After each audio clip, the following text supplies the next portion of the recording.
വിഷ്ണുശാലിനിയുടെ latest എപ്പിസോഡിൽ അങ്ങനെ കുറേ പോലീസുകാരൊക്കെ ശിവന് ചുറ്റും ഇങ്ങനെ വട്ടം കൂടി നിൽക്കുന്നുണ്ട്. നാവാണ് നിൻ്റെ ആയുധമെന്ന് സോമശേഖര സാർ പറഞ്ഞിട്ടുണ്ട്.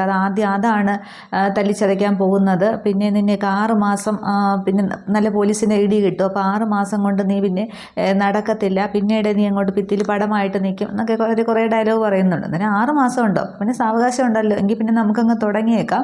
ഇലയിട്ട് വെച്ചിട്ട് ചോറ് വിളമ്പി വെച്ചിട്ട് പിന്നെ ഉണ്ണാതിരിക്കുന്ന എന്തിനാ എന്നൊക്കെയും ചോദിക്കുന്നുണ്ട്. അന്നേരം നീ കാണാൻ പോകുന്നത് പോലീസുടെ ഇടിയാണ്, നല്ല കിണ്ണം കാഴ്ച ഇടി, കണ്ടോടാ എന്ന് പറഞ്ഞിട്ട് ആദ്യമാണെങ്കിൽ ഒരു പോലീസ് ശിവനെ അടിക്കുന്നുണ്ട്. തുടർന്ന് ശിവനാണെങ്കിൽ പോലീസുകാരെയൊക്കെ നേരത്തെ അടിച്ചൊതുക്കുകയാണ് ചെയ്യുന്നത്. അവസാനം കുറച്ച് കഴിയുമ്പോൾ സോമശേഖരൻ ഡാ എന്നും പറഞ്ഞ് ഇങ്ങനെ വിളിച്ചുകൊണ്ട് അതിനകത്തേക്ക് വരികയാണ്. അന്നേരം പെട്ടെന്ന് ഈ പോലീസുകാരെല്ലാവരും കൂടി ശിവൻ്റെ 2 കൈയിലായിട്ടും കൂടി പിടിച്ച് നിർത്തുകയാണ്. എന്നിട്ട് സോമശേഖരനാണെങ്കിൽ ഒരു വിലങ്ങെടുത്തുകൊണ്ട് വന്ന് ശിവനെ ആ സെല്ലിൻ്റെ ആ ഒരു പിന്നെ വാതിലിലേക്ക് ഇങ്ങനെ പൂട്ടുകയാണ് ചെയ്യുന്നത്. 2 കൈ ഇങ്ങനെ വിലങ്ങ് വയ്ക്കുന്നുണ്ട്, സെല്ലിലേക്ക് ചേർത്ത് വിലങ്ങ് വയ്ക്കുകയാണ്. അന്നേരം ഓടുന്ന പട്ടിക്ക് ഒരു മുഴ മുന്നേ എന്നാണ് പിന്നെ മതം പൊട്ടി വരുന്ന ആനയ്ക്ക് മാരിക്കുഴി പോരാ, മയക്ക് വെടി തന്നെ വേണം. അപ്പം നിന്നെ പോലുള്ളവരെ പൂട്ടാനായിട്ട് ഇതേ ഉള്ളൂ ഒരു വഴി, സർവീസിൽ നിന്ന് പോയാലും വേണ്ടില്ല, നിന്നെ ഇന്ന് ഞാൻ ഒതുക്കും എന്നൊക്കെ പറയുകയാണ്. അന്നേരം കെട്ടിയിട്ട് തല്ലിയിട്ടാണ് അണത്തം കാണിക്കുന്നതെന്നൊക്കെ ഇങ്ങനെ ശിവൻ പറയുന്നുണ്ടെങ്കിലും സോമശേഖരനും പോലീസുകാർ കാര്യമാക്കുന്നില്ല.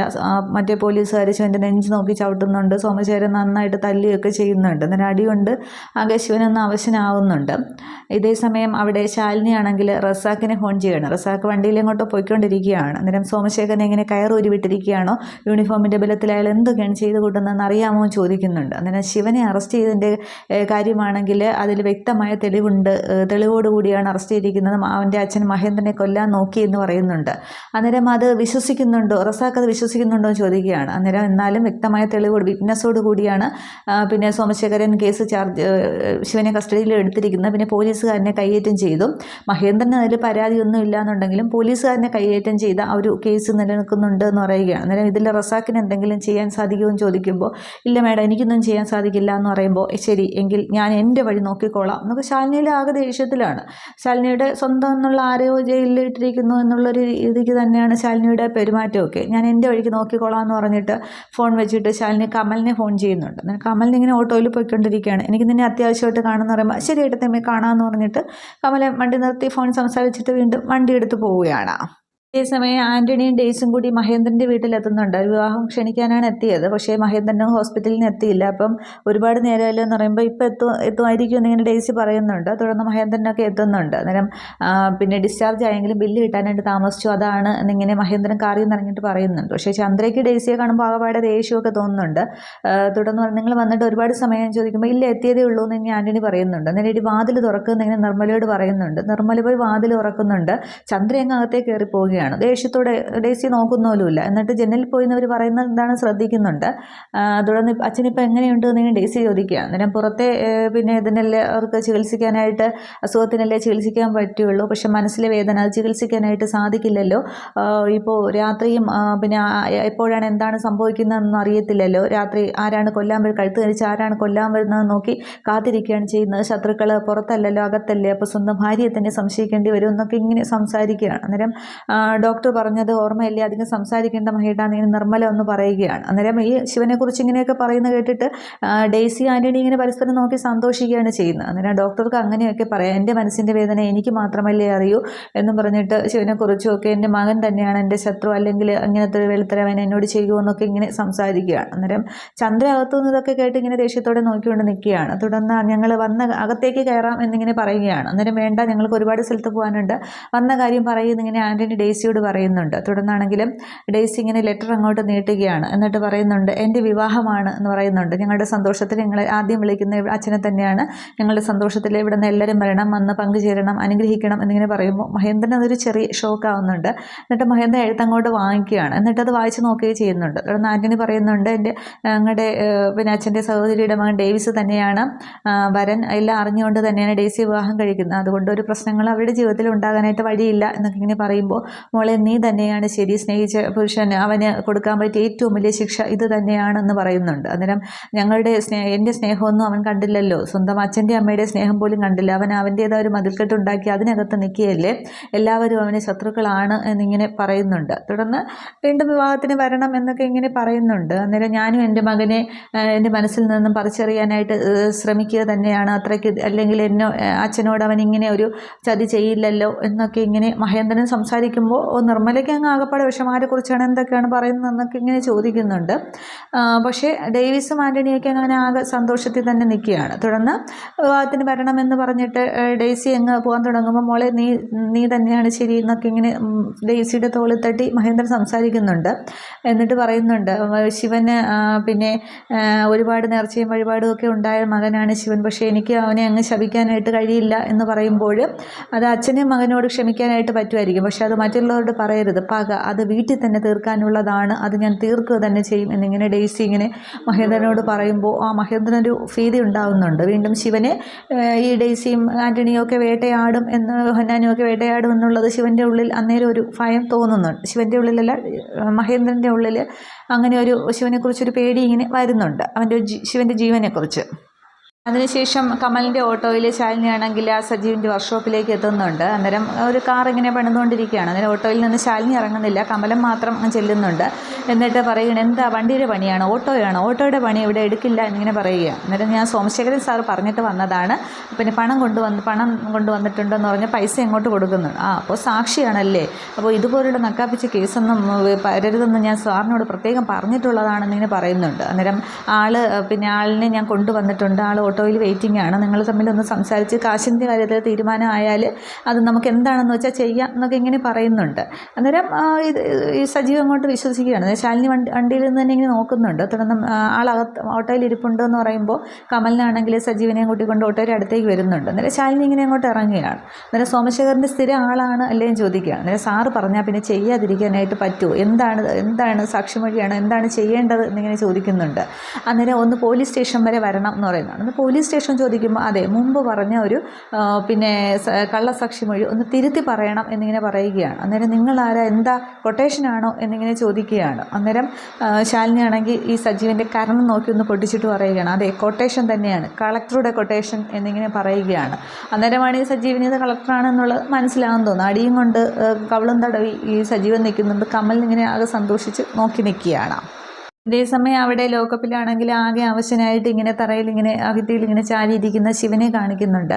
അതിനുശേഷം കുടുംബശ്രീ ഹോട്ടലാണ് കാണിക്കുന്നത്. അവിടെ ശാന്തയും ശ്യാമയും കൊണ്ട് കഴിക്കാനായിട്ട് കുറേ പേരൊക്കെ വന്നിരിപ്പുണ്ട്. അതിൽ സ്ത്രീ ഇങ്ങനെ കറിയൊക്കെ ചോദിക്കുന്നുണ്ട്. അന്നേരം ഈ കുഞ്ഞ് അകത്ത് നിന്ന് കരയുന്നത്, അകത്ത് കിടന്ന് ശരീരം എടുത്തിട്ടുണ്ട് കുഞ്ഞിനെ, പക്ഷേ കരച്ചിൽ നിർത്തുന്നില്ല. അതിങ്ങനെ കരയുന്നത് ഈ ഹോട്ടൽ വരെ കേൾക്കാം. അന്നേരം നിൻ്റെ മൂത്തതിനെയാണോ പ്രസവിച്ചു കൊണ്ടുവന്നതെന്നൊക്കെ ഈ സ്ത്രീ ഇങ്ങനെ ചോദിക്കുമ്പോൾ അതേന്ന് പറയുന്നുണ്ട്. അന്നേരം ഭർത്താവ് ഉപേക്ഷിച്ചതാണോ എന്ന് ചോദിക്കുമ്പോൾ ഇല്ല, വഴക്കിട്ട് വന്നതാണ് എന്നൊക്കെ ഇങ്ങനെ ശ്യാമ ദേഷ്യത്തോടെ അങ്ങ് പറയുകയാണ്. അന്നേരം ശാന്ത ചോദിക്കുന്നുണ്ട്, എന്തിനാണ് നീ ഇങ്ങനെയൊക്കെ പറയുന്നതെന്നിങ്ങനെ ശാന്തയും ചോദിക്കുന്നുണ്ട്. അന്നേരം പിന്നെ ഒന്നുകിൽ ആ കുഞ്ഞിൻ്റെ കരച്ചിലൊന്ന് നിർത്താൻ പറയും, കേട്ടുകൊണ്ട് ഇവിടെ ഇരിക്കാനായിട്ട് പറ്റില്ല എന്നൊക്കെ ഇങ്ങനെ ഈ സ്ത്രീ പറയുന്നുണ്ട്. അതിനെ എന്തിനാ ഇങ്ങനെ കരയിപ്പിക്കുന്നതെന്ന് ചോദിക്കുന്നുണ്ട്. അന്നേരം ശാന്ത പറയുന്നുണ്ട്, ഒന്ന് പോയി കുഞ്ഞിനെ എടുക്കാൻ പറയുമ്പോൾ എനിക്കെങ്ങും പറ്റില്ല എന്നൊക്കെ ഇങ്ങനെ പറയുകയാണ്.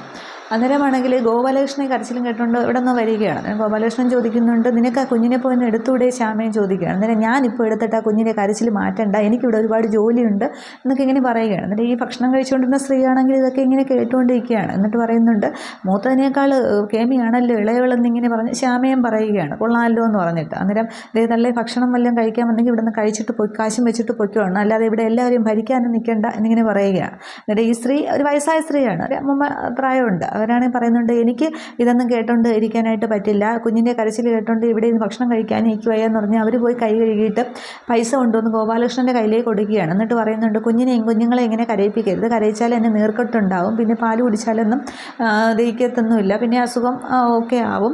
അതുകൊണ്ട് ഒന്നുകിൽ പ്രസവിച്ച പിന്നെ അമ്മ കുഞ്ഞിൻ്റെ കരച്ചിൽ മാറ്റണം, അല്ലെങ്കിൽ വീട്ടിലിരിക്കുന്ന പെണ്ണുങ്ങൾ ആരെങ്കിലും നിർത്തണം, അല്ലാതെ ഇങ്ങനെയൊന്നും ചെയ്യുകയല്ല വേണ്ടത് എന്ന് പറഞ്ഞിട്ട് അവരെങ്ങിറങ്ങി പോവുകയാണ് ചെയ്യുന്നത്. അന്നേരം ഗോപാലകൃഷ്ണൻ ശ്യാമയോട് പറയുന്നുണ്ട്, പറയുന്നുണ്ട്, അവരുടെ വായിരിക്കുന്നവരെ കൊണ്ട് ഇത്രയൊക്കെ പറയിച്ചപ്പോൾ നിനക്ക് സമാധാനമായല്ലോ, നിനക്ക് അതിനെ പോയി എടുത്താൽ എന്താ എന്നൊക്കെ ചോദിക്കുമ്പോൾ, അങ്ങനെ ഇപ്പോൾ ഞാൻ എടുത്തിട്ട് അതിൻ്റെ കരച്ചിൽ നിർത്തേണ്ട, വന്ന് കയറിയപ്പോൾ തൊട്ട് തുടങ്ങിയതാണ് ശല്യം എന്നൊക്കെ പറഞ്ഞ് ഇങ്ങനെ അങ്ങ് ആ കുഞ്ഞിനെ അങ്ങ് പറയുകയാണ്. അന്നേരം നീ കുറച്ചുകൂടി മര്യാദയ്ക്ക് സംസാരിക്കുന്നു എന്നൊക്കെ ഗോപാലകൃഷ്ണൻ പറയുന്നുണ്ട്. ഗോപാലകൃഷ്ണൻ തല്ലുന്നില്ലെന്നേ ഉള്ളൂ, അത്രയ്ക്ക് ദേഷ്യത്തിൽ നിൽക്കുകയാണ്. ശ്യാമ അത്രയ്ക്ക് ചൊടിപ്പിച്ചാണ് സംസാരിക്കുന്നതൊക്കെ. അന്നേരം ശാന്ത പറയുന്നുണ്ട്, ശ്യാമേ നീ എടുക്കണ്ട, ഞാൻ പോയി എടുത്തോളാം, ആരെങ്കിലും പിന്നെ എടുത്താൽ മതിയല്ലോ, കുഞ്ഞിനെ കരച്ചിൽ മാറ്റിയാൽ മതിയല്ലോ, എന്തായാലും ആ കുഞ്ഞ് ജനിച്ചു പോയില്ലേ, ഇനി ജീവിച്ചല്ലേ പറ്റൂ എന്നിങ്ങനെ പറഞ്ഞിട്ട് ഇങ്ങനെ എൻ്റെ ചേച്ചിയോട് എന്തെങ്കിലും ദേഷ്യം ഉണ്ടെങ്കിൽ ആ കുഞ്ഞിനോട് കാണിക്കരുത്, ഇങ്ങനെയൊന്നും ചെയ്യരുത് എന്ന് പറഞ്ഞിട്ട് ശാന്ത പോയി ചെല്ലുകയാണ്, കുഞ്ഞിൻ്റെ അടുത്തേക്ക് ചെല്ലുന്നുണ്ട്. അന്നേരം ഗോപാലകൃഷ്ണൻ ശ്യാമയെ വഴക്ക് പറയുമ്പോൾ ശ്യാമ ഇങ്ങനെ ആകെ, നീ മര്യാദയ്ക്ക് കുറച്ചുകൂടി നല്ല രീതിക്ക് സംസാരിക്കണം, അല്ലെങ്കിൽ കടയിൽ ആളുകൾ കയറാതാവും എന്നൊക്കെ ഗോപാലകൃഷ്ണൻ പറയുന്നുണ്ട്. പക്ഷേ ശ്യാമ ആരോടെന്നൊക്കെയുള്ള വാശി പോലെ ശ്യാമ നിൽക്കുകയാണ്. തുടർന്ന് അവിടെ അകത്തേക്ക് ശാന്ത ചെല്ലുമ്പോൾ ശരിയാണെങ്കിൽ കുഞ്ഞിനെ എടുത്താൽ കരച്ചിൽ മാറ്റാൻ ശ്രമിക്കുന്നുണ്ട്. പക്ഷേ കുഞ്ഞിങ്ങനെ കരഞ്ഞുകൊണ്ടിരിക്കുകയാണ്. അന്നേരം നിൻ്റെ അച്ഛന് പോലും ഇത്രയും വിഷമമില്ലല്ലോ, പിന്നെ മറ്റുള്ളവർക്ക് നീ കരഞ്ഞാൽ എന്താർക്കും ഒരു വിഷമമില്ല എന്നൊക്കെ പറഞ്ഞിട്ട് ഞാൻ എന്ത് ചെയ്യും എന്നൊക്കെ പറഞ്ഞ് കുഞ്ഞിനോടുള്ള പരാതി സങ്കടമൊക്കെ പറയുകയാണ്. അന്നേരം ശാന്തയ്ക്ക് ഇത് കേൾക്കുമ്പോൾ വിഷമമൊക്കെ തോന്നുന്നുണ്ട്. ശാന്ത ചെന്നങ്ങോട്ട് കുഞ്ഞിനെ ഇനി താന്ന് പറഞ്ഞിട്ട് എടുക്കുകയാണ്. എന്നിട്ട് പറയുന്നത്, ഇത്തിരി പോലും ഇല്ലാത്ത കുഞ്ഞിനോടാണോ ഇതൊക്കെ പറഞ്ഞ് കേൾപ്പിക്കുന്നതെന്ന് ചോദിക്കുന്നുണ്ട്. അന്നേരം അല്ലാതെ പിന്നെ ഞാൻ എന്ത് ചെയ്യാനെന്നും പറഞ്ഞ് ആകെ വിഷമിച്ച് ശാരീരിക കട്ടിലേക്ക് ഇരിക്കുകയാണ്. അന്നേരം ഇപ്പോഴാണ് ശാരദാമ്മയുടെ കുറവ് അറിയുന്നത്. പെൺകുട്ടിയാണെങ്കിൽ രാജകുമാരിയെ പോലെ നോക്കണം എന്നായിരുന്നു ശാരദാമ്മയ്ക്ക്, അങ്ങനെയായിരുന്നു കരുതിയിരുന്നത് എന്നൊക്കെ പറഞ്ഞിട്ട് ശാന്തയാണെങ്കിൽ കുഞ്ഞിനെയും കൊണ്ട് അങ്ങ് അപ്പുറത്തേക്ക് പോകുന്നുണ്ട്. അന്നേരം ശാരിയാണെങ്കിൽ ഇങ്ങനെ ആകെ വിഷമിച്ചിരിക്കുന്നുണ്ട്. അന്നേരം എന്നെ ഉപേക്ഷിച്ചിട്ട് മറ്റൊരു പെണ്ണിൻ്റെ കൂടെ ജീവിക്കുകയില്ല, രാജീവിനെ കുറിച്ചാണ് സംസാരിക്കുന്നത്, പക്ഷേ സുഖമായിട്ട് ജീവിക്കാനായിട്ട് ഞാൻ സമ്മതിക്കില്ല, എല്ലാത്തിനും ഒരിക്കൽ കാലം കണക്ക് എണ്ണി ചെയ്ത പാപങ്ങൾക്കെല്ലാം കാലം കണക്ക് പറയിക്കുക തന്നെ ചെയ്യും എന്നും പറഞ്ഞ് വിഷമിച്ച് ശാരീകരിക്കുന്നുണ്ട്. അതിനുശേഷം അവിടെ വീണ്ടും ലോക്കപ്പിലാണെങ്കിൽ ശിവൻ ഇങ്ങനെ ആകെ അവശനായിട്ടിരിക്കുന്നുണ്ട്. ശിവൻ പതിയെ ഇങ്ങനെ എഴുന്നേൽക്കുകയാണ്, നടക്കാനൊക്കെ ബുദ്ധിമുട്ടുണ്ട്, എന്നിട്ട് ആ കമ്പിയിൽ പിടിച്ചിങ്ങനെ നിൽക്കുന്നുണ്ട്. അന്നേരം അവിടെ പിന്നെ സോമശേഖരനാണെങ്കിൽ ആ കേസെല്ലാം ഫയൽ ചെയ്ത് റസാഖിൻ്റെ കയ്യിൽ കൊടുക്കുന്നുണ്ട്. അന്നേരം എല്ലാം കറക്റ്റാണല്ലോ ചോദിക്കുമ്പോൾ തെളിവുകൾ സാക്ഷികളെല്ലാം ഉണ്ട്, എല്ലാം കറക്റ്റാണ് എന്നിങ്ങനെ പറഞ്ഞ് അതിങ്ങനെ വായിച്ചുകൊണ്ടിരിക്കുമ്പോൾ ശാലിനി ആണെങ്കിൽ എത്തുന്നുണ്ട് വണ്ടിയിൽ, സജീവിനെയും കൂട്ടിയാണ് എത്തുന്നത്. ശാലിനി ആദ്യമേ കാറിൽ നിന്ന് ഇറങ്ങിയിട്ട് നേരെ അങ്ങ് സ്റ്റേഷനിനകത്തേക്ക് കയറി പോകുന്നുണ്ട്. അന്നേരം പിന്നാലെ സജീവ് ഇറങ്ങുന്നുണ്ട്. അന്നേരം രാമേട്ടൻ പറയുന്നുണ്ട് കയറി ചെല്ലുക എന്ന് പറയുമ്പോൾ കൂടെ ചെല്ലുകയാണ്. അന്നേരം ശാലിനി ചെല്ലുമ്പോൾ റസാഖും സോമശേഖരനൊക്കെ തൊപ്പിയൊക്കെ എടുത്ത് വെച്ച് അങ്ങോട്ട് സല്യൂട്ട് ചെയ്യുന്നുണ്ട്. അന്നേരം മേഡം എന്താ ഒരു മുന്നറിയിപ്പും ഇല്ല എന്ന് പറയുമ്പോൾ, മുന്നറിയിപ്പില്ലാതെയാണല്ലോ കാര്യങ്ങൾ നടന്നുകൊണ്ടിരിക്കുന്നതെന്ന് പറയുമ്പോൾ മേഡം ഇരിക്കുക എന്ന് പറയുമ്പോൾ ശാലിനി ഇരിക്കുന്നുണ്ട്. അന്നേരം പിന്നാലെ സജീവ് അങ്ങോട്ട് വരുന്നുണ്ട്. അന്നേരം സജീവിനെ സോമശേഖരനെ ഇങ്ങനെ നോക്കുന്നുണ്ട്. എന്നിട്ട് പറയുകയാണ്, ഇത് സജീവ് നല്ല ഒന്നാം തരം മെക്കാനിക്കാണ്, പണിയൊക്കെ നന്നായിട്ടറിയാം, പിന്നെ നല്ല ആശ്രിതനുമാണ്, ഒരു യജമാനുണ്ട്, യജമാനു വേണ്ടി ചോദിക്കുന്ന എന്തും ചെയ്യും, ജീവൻ വേണമെങ്കിലും കളയും, കള്ളസാക്ഷിയൊക്കെ പറയും എന്നിങ്ങനെ പറയുമ്പോൾ പിന്നെ യജമാനൻ അമ്മ റസാഖിനൊന്നും മനസ്സിലാവുന്നില്ല. പക്ഷേ സോമശേഖരൻ ഇങ്ങനെ പേടിച്ച് നിൽക്കുന്നുണ്ട്. അന്നേരം യജമാനൻ ആരാണെന്ന് അറിയണ്ടേ, SI സോമശേഖരൻ എന്നിങ്ങനെ ശാലിനി പറയുകയാണ്. അന്നേരം പെട്ടെന്ന് സോമശേഖരൻ, മാഡം എന്തൊക്കെയാണ് പറയുന്നത് എനിക്ക് എന്ന് പറയുമ്പോൾ, അറിയില്ല എന്ന് മാത്രം പറയണ്ട, സജീവാണെങ്കിൽ എല്ലാം ഛർദ്ദിച്ച് കഴിഞ്ഞു, അങ്ങോട്ട് പറഞ്ഞു കൊടുക്കുക ഏമാനോട്, ഏമാൻ അങ്ങോട്ട് കേൾക്കട്ടെ എന്നിങ്ങനെ പറയുകയാണ്. തുടർന്ന് സജീവ് പറയുന്നുണ്ട്, മഹേന്ദ്രൻ ശിവൻ്റെ അച്ഛൻ മഹേന്ദ്രനെ കൊല്ലാനായിട്ട് എടുത്ത് കുഴിയിലേക്ക് ശിവൻ ഇടുന്നു എന്ന് കണ്ടത് ഞാൻ പറഞ്ഞത് സോമശേഖരൻ സാർ പറഞ്ഞിട്ടാണ് എന്നിങ്ങനെ പറയുന്നുണ്ട്. അങ്ങനെ റസാഖിന് അങ്ങോട്ട് ആകെ പെരുത്ത് ദേഷ്യം വരികയാണ്. റസാഖ് സോമശേഖരനോട് അങ്ങോട്ട് കയറുകയാണ്, എന്തൊക്കെയാണോ ഞാൻ ഈ കേൾക്കുന്നത്, താൻ എന്തൊക്കെയാണ് ചെയ്തു വെച്ചിരിക്കുന്നത്, സർവീസിൽ നിന്ന് മാന്യമായിട്ട് പിരിഞ്ഞു പോകാനായിട്ട് തനിക്ക് കഴിയുമോ, അല്ലെങ്കിൽ ബാക്കിയുള്ള കാലം പിന്നെ കാശിക്കോ രാമേശ്വരത്തോ പോയി മുട്ടയടിച്ച് ക്ഷൗരം ചെയ്ത് ജീവിക്കാനേ കഴിയത്തുള്ളൂ, നാട്ടിൽ എന്തായാലും ജീവിക്കാൻ പറ്റില്ല, അത്രയ്ക്ക് ശത്രുക്കളെ സമ്പാദിച്ച് വെച്ചിട്ടുണ്ടല്ലോ എന്നും പറഞ്ഞങ്ങ് ഫയർ ചെയ്യുകയാണ് റസാഖാണെങ്കിൽ സോമശേഖരൻ. എന്നിട്ട് പറയുന്നുണ്ട്, അയാളെ റിലീസ് ചെയ്യുന്നിങ്ങനെ പറയുകയാണ്. അന്നേരം സോമശേഖരൻ അവിടെ വയ്ക്കുന്നൊരു കോൺസ്റ്റബിളിനോട് അയാളെ തുറന്നു വിടുമെന്ന് പറയുമ്പോൾ, വേണ്ട, ശിവനെ താൻ തന്നെ റിലീസ് ചെയ്താൽ മതി എന്നിങ്ങനെ റസാഖിൻ്റെ ഓർഡർ എന്ന പോലെ പറയുമ്പോൾ ഇങ്ങനെ സോമശേഖരനാകെ നാണം കെട്ടി ഇങ്ങനെ നിൽക്കുകയാണ്. ശാലിനി ഇതൊക്കെ പറയുമ്പോൾ ശാലിനി ഇങ്ങനെ ലോക്കപ്പിൽ നിൽക്കുന്ന ശിവനെ നോക്കുന്നുണ്ട്. ശിവനും എല്ലാം ആകെ അവശനായിട്ട് നിന്ന് ശാലിനി തന്നെ ഇങ്ങനെ ശ്രദ്ധിച്ച് നിൽക്കുകയാണ്. ഇത്രയുമാണ് ഈ ഒരു എപ്പിസോഡ് പ്രൊമോയിൽ കാണിക്കുന്നത്. അപ്പോൾ ശാലിനിയാണെങ്കിൽ ശിവനെ അവിടെ നിന്ന് ഇറക്കിക്കൊണ്ട് പോവുകയാണ് ചെയ്യുന്നത്. ഇനി ബാക്കി അടുത്ത പണികൾ എന്താണ് എന്നുള്ളതൊക്കെ നമുക്ക് ആ കല്യാണമൊക്കെ ഡേസിയുടെ വിവാഹമൊക്കെ നടക്കുമ്പോൾ എന്താകും എന്നുള്ളത് നോക്കാം. Okay, thank you.